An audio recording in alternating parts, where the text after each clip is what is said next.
Hello, hai. Hari ni saya nak masak kari dal berkelapa ya. Kari dal berkelapa ni memang masak secara tradisional dengan healthy sekali ya. Memang cukup sedap ya kari yang saya masak ni.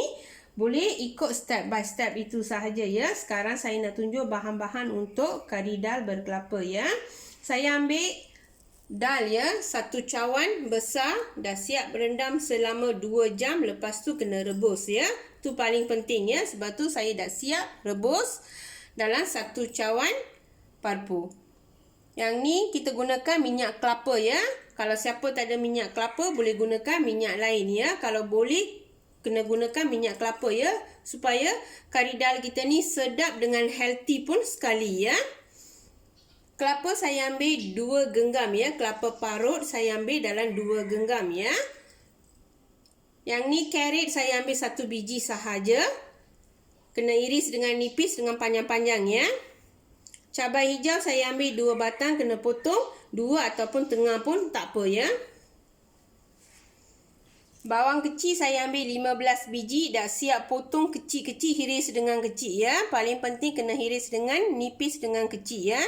Tomato saya ambil 2 biji besar, kena potong dengan kecil ya. Kalau tomato kecil, kena ambil 4 biji ya. Capsicum saya ambil 1 biji, kena potong dengan dadu ataupun kecil, terpulang pada masing-masing. Ubi saya ambil 3 biji, kena potong dengan dadu ataupun nak potong kecil pun terpulang pada masing-masing juga ya. Bendi saya ambil agak-agak saja ya, dalam 8 ataupun 9 biji ya. Kalau siapa nak banyak boleh tambah, kalau siapa nak kurang pun boleh kurangkan ya. Jintan manis saya ambil 1 sudu besar, biji sawi 1 sudu besar, rempah kosong saya ambil 1 sudu besar, daun ketumbar saya ambil 1 genggam ataupun lebih daripada 1 genggam ya, baru sedap ya. Serbuk ketumbar 1 sudu besar. Yang ni bawang putih nak banyak ya, 15 hulas, kena tumbuk kasar ya, jangan buang kulit ya, paling penting jangan buang kulit ya. Yang ni daun kari 3 tangkai ya. Saya gunakan kari ikan ya. Kalau siapa tak ada kari ikan, serbuk kari ikan, boleh gunakan serbuk kari daging 1 sudu besar. Kunyit 1 sudu besar. Serbuk perengayum 1 sudu besar ya. Sekarang saya nak tunjuk cara-cara nak buat dengan tumis sekali ya. Okey, sekarang saya nak tuangkan minyak sikit saja ya, sebab saya nak gorengkan bendi ya. Tunggu minyak ini nak panas. Okey, sekarang saya masukkan bendi ya. Bagi bendi ni masak dulu ya. Hilang. Okey, sekarang saya nak masakkan bendi ya, supaya bendi ni kan liat kan. Kalau kita masak dalam minyak ni, dia hilangkan liat ya. Tunggu sampai dia nak masak dulu ya.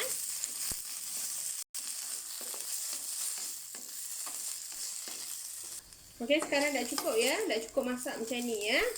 Okey, sekarang saya nak tutupkan api. Okey, sekarang saya nak kisarkan parpu ya. Kisar dengan halus. Okey, sekarang dah siap kisar ya. Nak halus macam ni ya. Nak cair dengan halus macam ni. Masa kita nak kisar dal, kena tuang air sikit cukup ya. Jangan tuang banyak. Okey, sekarang saya nak kisar kelapa ya. Kena halus ya. Yang ni pun kena kisar dengan halus. Tuang air sikit cukup ya. Jangan banyak.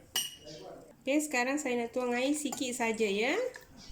Okey, sekarang dah kisar dengan halus macam ni ya. Paling penting mesti kena kisar dengan halus ya. Baru kari dal kita sedap ya.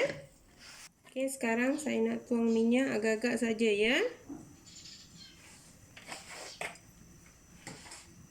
Okey, tunggu sampai minyak nak panas ya. Okey, sekarang saya masukkan biji sawi, jintan manis. Masak dulu kejap ya. Lepas tu masukkan bawang. Bawang ni kena masak betul ya. Kena dengan keemasan ya.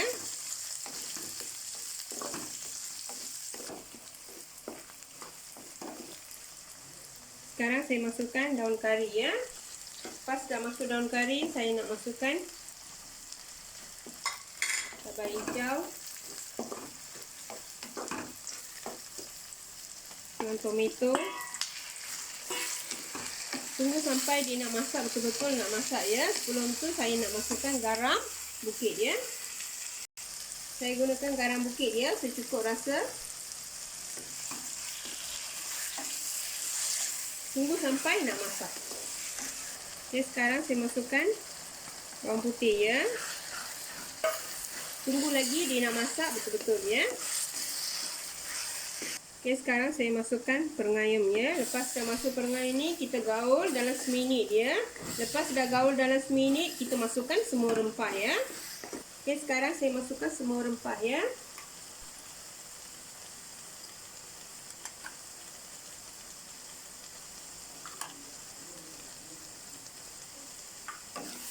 Okey, gaulkan sebati. Lepas dah gaul sebati, kita masukkan kelapa yang tadi kita kisar ya. Okey, sekarang saya masuk kelapa tadi yang kita kisar. Lepas kita dah masuk, kita gaul selama seminit ya. Lepas tu kita nak masukkan air sikit ya. Dan sekarang saya masukkan air sikit saja ya. Lepas dah masuk ini, kita masukkan ubi ya, supaya ubi tu nak masak lama sangat ya.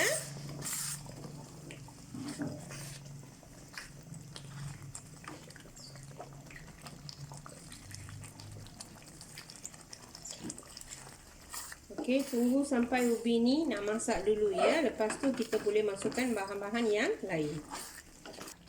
Okey, sekarang saya nak masukkan capsicum, carrot